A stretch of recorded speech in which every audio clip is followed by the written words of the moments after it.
آخرت کے معاملے میں غم ہوتا ہے اور ہونا بھی چاہیے۔ آیا اپنے گھر والوں کے معاملے میں، دوستوں کے معاملے میں یا کسی رشتے دار کے معاملے میں اس طرح کا غم کرنا درست ہے کہ کاش یہ نیک بن جائیں، سارے کے سارے مدنی ماحول سے وابستہ ہو جائیں، اس طرح کی غم پہ رونا یا دعا کرنا صحیح ہے؟ اس کا جواب ارشاد فرما دیں۔ یہ تو سعادت کی بات ہے کہ اگر گھر والوں کے لیے کرنا نصیب ہو جائے، اور کرنا بھی چاہیے، کیونکہ گھر والوں کی اصلاح اور ان کو نیک بنانے اور انہیں قرآن و حدیث اور شریعت کے پابند بنانے کی تو تاکید ہے ہم کو قرآن کے اندر۔ چنانچہ سورہ تحریم آیت نمبر 6 میں ارشاد ہوتا ہے، اے ایمان والو، اپنی جانوں اور اپنے گھر والوں کی جانوں کو اس آگ سے بچاؤ جس کا ایندھن آدمی اور پتھر ہے۔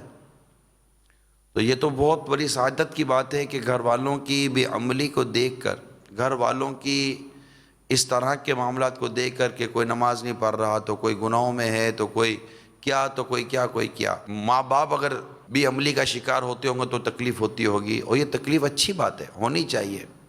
خدا نخواستہ اگر اپنے بیوی بچوں کو، اپنے گھر والوں کو، اپنی ماں کو، اپنی بہنوں کو بے پردہ دیکھے، بے حیائی کرتا دیکھے، اور اس پر وہ غیرت نہ کھائے اور ان کو سمجھائے نہیں، جو سمجھانے کا ایک دائرہ کار ہے، اور ان کے اس کاموں میں ان کا تعاون و معاون بن جائے گا، تو اسے تو دیوس کہتے ہیں، اور دیوس پہ جنت حرام ہے۔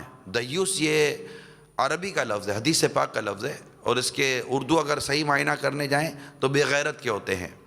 تو بہت بڑی سعادت کی بات ہے۔ اللہ تعالیٰ ہمیں نصیب فرمائے کہ اپنے گھر والوں کو بے عملی میں مبتلا دیکھیں تو دل میں ایک درد اور ایک کوڑھن پیدا ہو۔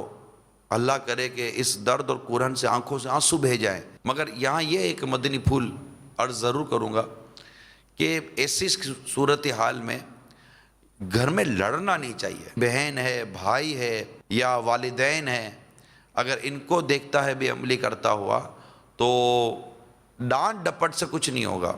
آپ جھاڑیں گے، ڈانٹیں گے، ماریں گے، چیخو پکار کریں گے، بے نمازی ہو، جہنم کی آگ میں چلو گے، بے غیرت ہو، یوں کر کے اگر آپ کرنے بیٹھو گے تو بظاہر کوئی اس کا فائدہ نظر نہیں آتا، کیونکہ نیکی کی دعوت دینے کے کچھ اصول اور کچھ مدنی پھول ہیں۔